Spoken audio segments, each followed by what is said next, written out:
उसे वो दिन याद आ रहे थे जब वो दादी के साथ उनकी स्वर्गीय सहेली के घर पहुंचा था। दादी की सहेली शहर से इतनी दूर इस छोटे से गांव में रहती थी। माँ बाप की एक्सीडेंटल मौत के बाद उसे दादी ने अपनी निगरानी में रखा था। गांव की जमीनों से इतना आ जाता था कि इस घर में किसी चीज की कमी का एहसास ना हुआ। सिर्फ एक दादी थी जिनकी जबान पर एक ही बात रहती थी, इस घर में एक बहू की बहुत कमी है। वो हंसकर उनकी बात को हवा में उड़ा देता। दरअसल अभी तक उसे अपनी आइडल मिली ही नहीं थी, लेकिन जब वो दादी के साथ गांव आया तो जिंदगी ने एक नया मोड़ ले लिया। उनकी सहेली की पोती उन्हें बहुत पसंद आई और मुझे जबरदस्ती कुर्बानी का बकरा बना दिया गया। शहर वापस आते हुए लाल जोड़े में वो भी उसके साथ आ गई थी। असर ने बीबी के लिए जो आइडल बना रखा था वो चूर चूर हो चुका था। असर ने गांव में ही सोच लिया था कि वो उसे कभी भी बीबी का दर्जा नहीं देगा। वो छुट्टी का दिन था, इसलिए उसे उठने के लिए कोई जल्दी नहीं थी। वो 10 बजे तक सोता रहा और 10 बजे के बाद जब उसकी नींद पूरी हो चुकी थी वो फ्रेश होने वॉशरूम चला गया। जब बाहर निकला तो उसकी ब्लैक कलर की शर्ट बेड पर पड़ी हुई थी। मतलब आज उसे ब्लैक शर्ट पहनने को कहा जा रहा था। अब वो उसी के प्रेस किए हुए कपड़े पहनने लगा था। जब उसके हाथ की बनी हुई चाय पी सकता है, खाना खा सकता है, तो कपड़े पहनने में कोई हर्ज नहीं।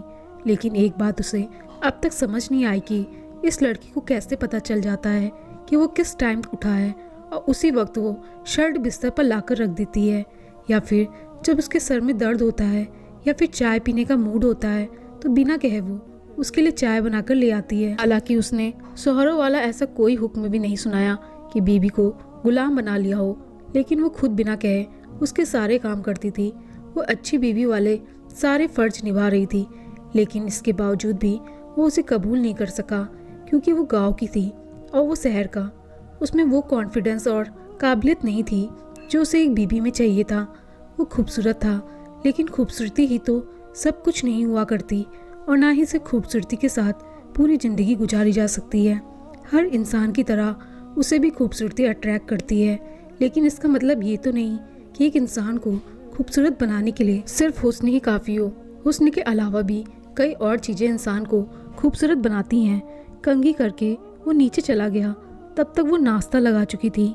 नाश्ता करके ऐसे ही लॉन में अखबार लेकर बैठ गया। छुट्टी का दिन था, इसलिए दिमाग बिल्कुल फ्रेश था। वैसे उसे अखबार पढ़ने का कोई शौक नहीं था, ना आदत थी, लेकिन ऐसे ही टाइम पास करने के लिए वो अखबार की हेडलाइंस पर नज़र दौड़ाने लगा। छुट्टी के दिन उसकी कोई खास मसरूफियत नहीं हुआ करती थी। वो हमेशा छुट्टी का दिन घर पर ही गुजारता। उसने अपने सारे ख्वाब अपनी होने वाली जीवन साथी के लिए समेट रखे थे, लेकिन उसके ख्वाब टुकड़े टुकड़े हो चुके थे। दादी के आने में अभी 1 हफ्ता बाकी था। अचानक अखबार पढ़ते पढ़ते उसे एहसास हुआ कि कोई उसे देख रहा है। उसने नज़र उठाकर दाएं बाएं देखा, लेकिन उसे कोई नज़र नहीं आया। वो एक बार फिर अखबार पढ़ने लगा, लेकिन कुछ लम्हे के बाद उसे फिर महसूस हुआ जैसे कोई उसे मुस्तकिल देख रहा है। इस बार उसने दाएं बाएं देखा और फिर सामने देखा तो उसे पता चला वो लड़की किचन की खिड़की जो बाहर लॉन की तरफ खुलती है उससे छुपके उसे देख रही है। उसकी चोरी पकड़ी जा चुकी थी, शायद इसलिए वो खिड़की से गायब हो गई थी। उसे कुछ अजीब सा लगा। 2 दिन पहले जब सुबह के वक्त वो गहरी नींद सो रहा था, अचानक आवाज़ सी उसकी आँख खुली। तब उसने चादर से देखा वो लड़की हाथ बांधकर उसे बड़े गौर से देख रही थी। उसे हैरत का झटका लगा। फिर वो चादर के अंदर से आंखें खोलकर उस लड़की को देखने लगा जो उसे लगातार देखे जा रही थी। उसे नहीं पता वो भी उसे देख रहा है, लेकिन अगर उसे पता होता तो वो शायद हड़बड़ाकर वहाँ से बाहर निकल जाती। वो सुबह काफ़ी देर तक उसके बारे में सोचता रहा। आज एक बार फिर वो उसे लगातार घूर रही थी। क्या वो हमेशा उसे ऐसे ही घूरकर देखती है जब वो चाय पी रहा होता है या वो खाना खा रहा होता है? लेकिन क्यों? दिमाग ये समझने से खाली था, मगर उसने खुद में नया बदलाव ये महसूस किया कि वो अखबार बिल्कुल भी नहीं पढ़ पा रहा था। पता नहीं क्यों वो फिर से अपना ध्यान अखबार पर नहीं दे पा रहा था। वो इन्हीं सोचों में उलझा बैठा था कि वो उसके पास आ गई। उसके कपड़ों से आने वाली खुशबू अपने बिल्कुल पास महसूस कर सकता था। वो परफ्यूम इतना लगाकर आई थी कि जैसे नहाकर आई हो। परफ्यूम के साथ साथ कपड़े भी उसने हमेशा से अच्छे पहने रखे थे। वो चाय लाई थी। उसने गौर से फराह की तरफ देखा। उसे लगा जैसे वो उससे कुछ कहना चाहती है। उसने पूछा, कुछ चाहिए? नहीं, वो कहते कहते अचानक चुप हो गई तो असर ने चाय उठाकर पीना शुरू कर दी, लेकिन फरा उसके पास ही खड़ी थी। फिर कहने लगी, वो जी हम बाहर चले। वो दिल की बात जबान तक ले आई। असर ने चाय वापस टेबल पर रख दी और हैरत से उसे देखने लगा। कहा, जी वो मौसम अच्छा है, हमने सोचा बाहर चलेंगे, जैसे फिल्मों में हीरो हीरोइन जाते हैं। उसने शर्माकर अपनी लंबी चोटी से खेलते हुए कहा, ओहो कैसी कैसी खुशफहमियां हैं मैडम को, मैं तो हीरो लगता ही हूँ। पता नहीं खुद को किस फिल्म की हीरोइन समझ रही है। उसने चाय का सिप लेते हुए अंदर तंज भरी हंसी से कहा, नहीं मैं जरा बिजी हूँ। असर ने रूखेपन से जवाब दिया। फिर लड़की का चेहरा बूझते हुए देखा, जहाँ थोड़ी देर पहले खुशी के रंग नजर आ रहे थे, अब उदासी थी। उसने जानबूझकर नजर चुराई और वो भागती हुई अंदर चली गई। वो जानता था अब किचन में कोई कोना पकड़कर रोने का शौक पूरा करेगी मैडम। असर काफी देर तक वही लॉन में बैठा रहा, फिर अंदर आकर टीवी खोलकर बैठ गया। साथ ही इधर उधर भी नजरें दौड़ाने लगा। कहाँ गई नजर नहीं आ रही, वो उसको देखना चाहता था। उसने दिल ही दिल में सोचा।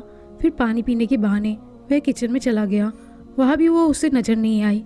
फिर कुछ सोचकर वो अपने कमरे में गया, मगर वहाँ भी नहीं थी। यूं ही ढूंढते ढूंढते वो एक कमरे के पास से गुजर रहा था कि जब अंदर सिसकियों की आवाज सुनकर उसके कदम रुक गए। बेसकता वो दरवाजे से कान लगाकर सुनने लगा। वो खुद से बातें कर रही थी, ऐ खुदा हमेशा मेरे साथ ही ऐसा क्यों करता है? तू इतनी बड़ी कायनात का मालिक है, एक छोटी खुशी भी मुझे नहीं मिल सकती। तू तो मालिक है ना, जो चाहे कर सकता है, सब इख्तियार तेरे पास है, फिर मेरे साथ ऐसा क्यों कर रहा है? वो रब से सिकवा कर रही थी। मैंने सारी जिंदगी तुझसे कुछ नहीं मांगा है, तेरी इबादत की है। उनका तू मुझे ये सिला देगा, मुझे मेरी नेकिया का ये सिला दे दे। मुझे तुमसे कुछ नहीं चाहिए, मुझे दे दे भला। आखिरत में मेरे लिए कोई खास हिस्सा ना रख, लेकिन इस वक्त मुझे अपने दरवाजे से खाली हाथ मत लौटा। वो खुदा से अपनी नेकियों का सिला मांग रही थी, खुदा को अपनी इबादत जता रही थी। एक छोटे बच्चे की तरह अपनी दी हुई चीज को वो वापस मांग रही थी। ये भी भूल गई थी वो खुद एक मामूली सी बंदी है। इंसान भी क्या चीज है, बड़े शौक से इबादत करता है और जरूरत पड़ने पर अपनी ही इबादत का हिसाब मांगने लग जाता है। पता नहीं वो क्या मांग रही थी, आखिर ऐसी कौन सी चीज थी जो वो खुदा से इतना गिड़गिड़ाकर मांग रही थी। असर दरवाजे से हटकर वापस सोफे पर आकर बैठ गया। पता नहीं क्यों उसे इस लड़की का रोना अच्छा नहीं लग रहा था। अब उसे अपने बर्ताव पर पछतावा होने लगा। आखिर क्यों उसने उसकी बात नहीं मानी? क्या हो जाता अगर वो उसके साथ बाहर चला जाता? वैसे भी वो कौन सा उसके जीवन भर की साथी है, कुछ दिनों के लिए ही तो है इस घर में। एक बात तो वो शुरू से अपने दिमाग में बिठा चुका था कि दादी के आते ही वो उनका लाया हुआ ये तोहफा वापस कर देगा। इसलिए हमेशा उसे देखकर यही सोचता है कि वो उसके घर में हमेशा के लिए नहीं है। ना ही ये वो लड़की है जिसके साथ उसको अपनी सारी जिंदगी गुजारनी है, ना गुजार सकता है। उसके अंदर उसके लिए कोई फीलिंग्स नहीं थी, बल्कि उसे उलझन होती थी। उसकी शक्ल देखकर उलझता था, नफरत होती थी इस लड़की से। आ गई गांव से मेरे साथ इस शहर में। फरा अब सीढ़ियों पर उतरकर नीचे आ रही थी। उसने गौर से उसका चेहरा देखा, जहाँ कोई आंसू कोई परेशानी नजर नहीं आ रही थी। मतलब वो लड़की अपनी कमजोरी उस पर जाहिर नहीं करना चाहती थी। सुनो, जब वो किचन में जाने लगी तो उसने उसको आवाज दी, आज खाना मत बनाना, हम बाहर जाकर खाना खाएंगे। जी हम? उसने पूछा।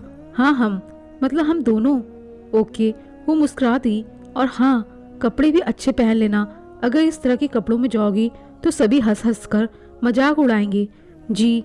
वो मुस्कुराते हुए कमरे में चली गई। पता नहीं क्यों इस बार असर को अपने अंदर सुकून सा महसूस हो रहा था। वो अपनी जिंदगी में यही तो चाहता था, लेकिन इस तरह बिल्कुल नहीं। वो अपनी बीबी का हाथ पकड़कर सड़क पर पैदल चलना चाहता था, होटलों में खाना खाना चाहता था। उसने आइडल के तौर पर अपने लिए एक अलग ही बीबी की ख्वाहिश की थी, लेकिन इस किस्म की नहीं। वो दोनों 5 बजे ही घर से रवाना हो गए थे और 3 घंटे के बाद लौटे। वो क्योंकि थक चुका था इसलिए थोड़ा आराम करने अपने कमरे में चला गया। और फिर एक दिन इस पगली सी लड़की ने उसकी पसंदीदा काली शर्ट जला दी। वो आसानी से छुपा भी सकती थी, लेकिन वो फूट फूट कर रो पड़ी उसके सामने और कहा कि मैं माफ़ी चाहती हूँ, मैंने आपकी पसंदीदा काली शर्ट जला दी। तो उसने कहा कि इसके लिए इतने आंसू बहाने की क्या ज़रूरत है, वो भी मगरमच्छ के आंसू। तो वो कहने लगी, नहीं मैं बहुत शर्मिंदा थी। उसने कहा कि तुम आसानी से छुपा भी सकती थी, ये बात, काली रंग की और भी शर्ट है मेरे पास, और हर शर्ट का तो हिसाब मैं रखता नहीं। फिर तुमने इतनी बड़ी गलती करके क्यों बताई? मैं आपसे झूठ बोल सकती हूँ, खुदा से नहीं। आपसे झूठ बोलकर मैं बच भी जाऊंगी तो खुदा से कैसे झूठ बोल सकती हूँ? वो सब जानता है ना। हैरत का झटका लगा। पता नहीं कैसी पागल लड़की है, ऐसी लड़कियां भी होती हैं दुनिया में। वो सारे रास्ते उसके बारे में ही सोचता रहा।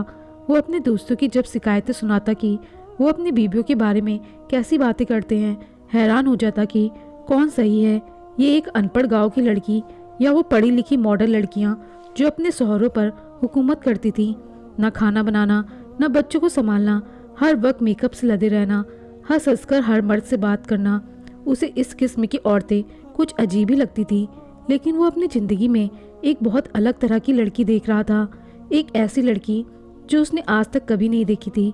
एक वो बीबियाँ थीं जो शौहरों की हर बात पर ऐतराज करती थी, और एक ये है कि अगर इसे कहा जाए कि रात सफ़ेद है तो ये अपने शौहर की हाँ में हाँ मिलाएगी। ये लड़की तो अपने शौहर को पति परमेश्वर मानती है।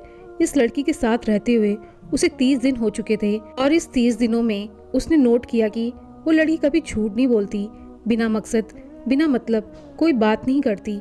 अब वो फर्श पर लेट गई थी। उसने कभी नहीं कहा कि मेरा हक अदा करो, बेड पर सोना मेरा हक है। वो हमेशा रात को सोने से पहले कोई ना कोई अजीब सा टॉपिक पकड़कर उससे सवाल करती थी, और वो बस हूँ हाँ में, या कभी कभी तो उसे गुस्से से छिड़क भी देता था, मगर वो कभी उसके गुस्से पर नाराज नहीं होती थी। लेकिन आज वो खामोशी से सोने के लिए लेट गई। उसे हमेशा रात को इस लड़की की बातें बहुत बुरी लगती थी, लेकिन अजीब बात तो ये थी कि अगर वो लड़की बात ना करती तो वो उलझन का शिकार हो जाता। और एक दिन उसके पूछने पर कि क्या तुम हमेशा यही कपड़े पहनती हो, तो उसने जवाब दिया कि जी मेरे पास इतने ही कपड़े हैं, और बाकी मैले हैं। कितने कपड़े हैं तुम्हारे पास? जी 4, उसने सादगी से जवाब दिया, जबकि वो हैरान हुआ। जिस लड़की के शौहर की इतनी अच्छी तनख्वाह हो, उसकी बीबी के पास सिर्फ 4 सादा कॉटन के कपड़े। ये इतनी अजीब बात उसको लगी। उसके खुद ढेरों कपड़े थे और उसने उससे कभी कुछ मांगा नहीं। क्यों नहीं मांगा उसने? उसे मांगना चाहिए था, ये उसका हक था। तुमने पहले क्यों नहीं बताया? वो दुख से पूछ रहा था। वो बस मुझे याद ही नहीं रहा। अच्छा ठीक है, हम कल चलेंगे शॉपिंग, फिर तुम अपने कपड़े ले लेना। जी अब सो जाओ। सुबह जब फजर की अजान हुई तो उसे उठाने लगी कि आप भी नमाज पढ़ ले। उसके छूने पर उसको अजीब सा लगा। तुम्हारी हिम्मत कैसे हुई मुझे हाथ लगाने की? समझती क्या हो तुम खुद को? और क्या सोचकर तुमने मुझे हाथ लगाया? मैंने तुम्हें बताया ना, मैं तुम्हें बीबी का दर्जा कभी नहीं दे सकता। किससे पूछकर तुमने मुझे जगाने की कोशिश की? जबरदस्ती मेरी जिंदगी में घुसने की कोशिश मत करो, ओके? ना तो मैं तुम्हें ना कभी करूँगा, कभी कबूल कर सकता हूँ ना। इसलिए ये अच्छी बीवी वाला रवैया तुम छोड़ दो। वो चिल्ला चिल्ला कर बात कर रहा था। अंदर के लावे को बाहर आने का रास्ता मिल गया था। उसका पारा एकदम चढ़ चुका था। वो बहुत चिढ़ गया था। वो बिल्कुल चुपचाप खड़ी थी। उसने महसूस किया उसकी आंखों से आंसू गिर रहे थे। गेट आउट, उसने चिल्लाकर कहा। याद आया वो जाहिल गवार लड़की इंग्लिश नहीं समझ सकती, इसलिए उसने उसका हाथ पकड़कर जबरदस्ती अपने कमरे से बाहर निकाल दिया और कुंडी लगाकर बेड पर आ गया। उसका खून खौल रहा था। काफी देर बाद जब वो खुद को नॉर्मल करने में थोड़ा सा कामयाब हुआ तो दोबारा बिस्तर पर लेट गया। जाने कब उसकी आंख लग गई। छुट्टी का दिन था, इसलिए उसे जगाने में देर हो गई। अलार्म ने अपने होने का एहसास दिलाया तो वो उठकर वॉशरूम गया और सर में हल्के दर्द का उसे एहसास हुआ। सुबह 6 बजे वाला वाकया अभी भी दिमाग में ताज़ा था, और हमेशा की तरह ना उसकी शर्ट बेड पर रखी हुई थी और ना नाश्ता टेबल पर था। वो समझ गया वो उससे नाराज है। तुमने अच्छा नहीं किया, उसके साथ कितनी बुरी तरह से पेश आए, उसके दिल ने आवाज़ दी। वो किचन में चला गया, खुद अपने लिए नाश्ता बनाने लगा। फिर उसे एकदम महसूस हुआ कि नाश्ता बनाने में उसे कोई दिलचस्पी नहीं है। इतने दिनों से वो उसके हाथों का बना नाश्ता खा रहा था। खुद खाना बनाने की उसकी आदत ही छूट चुकी थी। वो बिना नाश्ता किए किचन से बाहर आ गया और सोफे पर ढेर हो गया। वो ये सोचकर खड़ा हो गया कि ये कहाँ चली गई। घर के कमरों में उसे ढूंढने लगा, लेकिन वो उसे कहीं नहीं मिली। टेंशन में और इजाफा हो गया। वो ऐसे तड़पने लगा जैसे मछली को पानी से बाहर निकाल दिया गया हो। कहाँ चली गई? सीढ़ियाँ उतरते हुए वो सोच रहा था, कहाँ चली गई? चली गई तो उसे क्या? वह जहाँ भी जाए अच्छा है, इस घर से चली जाए। वो हमेशा यही तो चाहता था कि वह चली जाए उसके घर से। लेकिन आज जब वो चली गई तो परेशान हो रहा था। वो खुश क्यों नहीं था, जबकि उसे तो बहुत खुश होना चाहिए था। क्या वह उसके लिए परेशान है कि जब दादी वापस आएगी तो वो उन्हें क्या जवाब देगा? नहीं नहीं, दिल से फौरन आवाज आई। वो दादी के लिए नहीं, खुद अपने लिए परेशान था। मगर क्यों? उसने दिल से पूछा। क्योंकि तुम उससे प्यार करने लगे हो। दिल ने एकदम सरगोशी की। वो गुमसुम सा हो गया। ये क्या कह रहा था दिल? वो उससे प्यार कैसे कर सकता है? वो तो उससे नफरत करता है। नहीं, दिल झूठ बोल रहा है। उसने दिल को झुठलाने की कोशिश की, मगर वो ऐसा नहीं कर सका, क्योंकि दिल झूठ नहीं बोल रहा था, सच कह रहा था। मैं उससे प्यार करता हूँ, बहुत प्यार। मुझे सिर्फ उसकी आदत नहीं हो गई है, मैं उससे प्यार भी करने लगा हूँ। मगर वो कहाँ है? उसने चिल्ला चिल्ला कर पूरे घर से पूछा। पूरा घर खामोश था। उसे जिंदगी में पहली बार घर में अकेलेपन का एहसास हुआ। उसे पहली बार घर की खामोशी डरा रही थी। उसे पहली बार पता चला कि वो उससे मोहब्बत करने लगा है। वो जिसे अपनी जिंदगी का साथी बनाना चाहता था, वो यही लड़की थी। इसके अलावा और कोई नहीं हो सकती। इससे प्यारी तो कोई हो ही नहीं सकती। इतनी मासूम, इतनी सच्ची, उसे जीवन साथी के रूप में सिर्फ यही लड़की चाहिए थी, और तो कोई हो ही नहीं सकती। इस जैसी लड़की दुनिया में कहीं भी नहीं है। अगर दादी इस पर भरोसा करती थी तो बिल्कुल सही करती थी। वो वाकई अपने पोते के लिए सबसे अच्छी बीवी ढूंढ कर लाई थी। अगर वो खुद उनकी मर्जी के खिलाफ किसी मॉडर्न लड़की से शादी करता तो क्या होता? वो लड़की क्या घर से काम करती? क्या उसमें इतनी बर्दाश्त होती? क्या वो मेरी बात को इस तरह सहती कि मैं उस पर हमेशा गुस्सा करता रहूं, उसे जलील करता रहूं? उसे बीबी नहीं समझा, लेकिन उसने मेरा काम करने से कभी मुंह नहीं मोड़ा। वो पहली बार उसकी कही हुई सारी बातें याद कर रहा था। जी, ब्यूटी पार्लर क्या होता है? ये टीवी करंट तो नहीं मारता? जी, हमारे गांव में पहले मर्द खाना खाते हैं, फिर औरतें उसका बचा हुआ खाना खाती हैं। आपको गाड़ी चलाना आती है? जी या खुदा मुझे अपने घर से खाली हाथ मत लौटाए। मैं आपसे जो मांग रही हूँ मुझे दे दे। जी, वो आप ही काली शर्ट जल गई। आपसे झूठ बोल सकती हूँ, खुदा से नहीं। वो तो सब जानता है। आपसे झूठ बोलकर मैं बच भी जाऊंगी तो खुदा से कैसे झूठ बोल सकती हूँ? ओह मेरे खुदा, ये मैंने क्या कर दिया? क्यों कर दिया? मैंने उससे कितनी बदतमीजी से बात की। सुबह मुझे क्यों इतना गुस्सा आ गया था? हालांकि उसने ऐसा भी कुछ नहीं कहा था, सिर्फ नमाज के लिए जगा रही थी। वो तो इतनी अच्छी थी, उसने कोई शिकवा, कोई शिकायत नहीं की। लेकिन वो कहाँ चली गई? प्लीज़ वापस आ जाओ, मैं तुम्हें फिर कुछ नहीं कहूँगा। हम दोनों मिलकर मोहब्बत से मियाँ बीवी बनकर रहेंगे। उसे अपने गालों पर नमी का एहसास हुआ। भागते हुए गया और गाड़ी में बैठकर रेलवे स्टेशन की तरफ रवाना हो गया। गाड़ी वो फुल स्पीड में चला रहा था। जल्द से जल्द वो रेलवे स्टेशन पहुंच जाना चाहता था। उसे अपनी कोई फिक्र नहीं थी। फिक्र ये थी कि वो चली ना जाए। भागकर वो रेलवे स्टेशन के पास जब पहुंचा तो एक बेंच पर एक आदमी बैठा हुआ था। उससे कहा कि एक्सक्यूज़ मी जनाब, ये ट्रेन की टाइमिंग क्या है? तो उसने कहा कि जी वो तो निकल चुकी है। उसकी तो जान निकल गई, खून सूख गया, थक हार कर वो ढेर हो गया बेंच पर। ऐसे कैसे जा सकती है वो? मुझे छोड़कर कैसे जा सकती है? इतनी मामूली सी गलती की इतनी बड़ी सजा दे सकती है? काफ़ी देर तक वो वही बैठा रहा, फिर घर आ गया। घर आकर सोफे पर फिर से ढेर हो गया। अपने सर को पकड़ लिया। मैं कैसे रहूँगा उसके बगैर? मुझे तो उसकी आदत हो गई थी। जब वो अपने सर को पकड़े बैठा था तो उसे किसी के कदमों की चाप महसूस हुई। उसने गर्दन घुमाकर देखा तो ऊपर की सांस ऊपर, नीचे की सांस नीचे चली गई। तुम कहाँ चली गई थी? कहाँ चली गई थी तुम? बताओ मुझे। वो उसे पकड़कर झिझोड़ने लगा। जी वो हम तो यही थे, हम कहाँ जाएंगे? वो इतना खुश हुआ, इतना हैरान हुआ, कहने लगा अब आइंदा तुम कभी मुझे छोड़कर मत जाना, ओके? चाहे मैं तुम्हें जितना भी डांटूं, जितना भी गुस्सा करूं, लेकिन अब मैं तुम्हें कमरे से बाहर नहीं निकालूंगा। तुम मेरी दुल्हन बनोगी। मैं तुम्हें दिल से बीबी एक्सेप्ट करता हूँ। तुम एक लड़की नहीं रहोगी, बल्कि मेरी प्यारी सी बीबी बनोगी।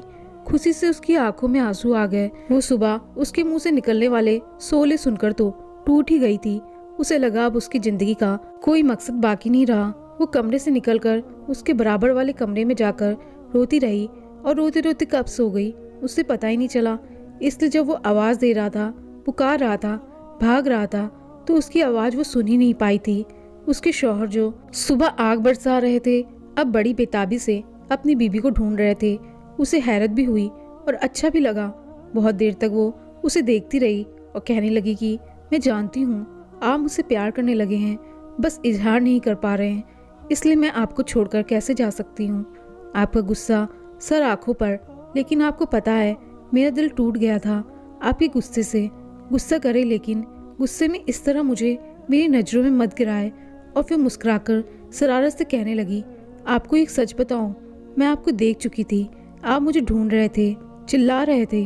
मैं खिड़की से आपको मुंह बनाए देख रही थी, लेकिन मैं उस वक्त आपके पास नहीं आना चाहती थी क्योंकि आपने मुझे इतने दिन तंग किया है, मेरे शौहर ने इतने दिन तंग किया है, तो मैं भी आपको तंग कर रही थी, देख रही थी वो तड़प और अपना बदला वसूल कर रही थी।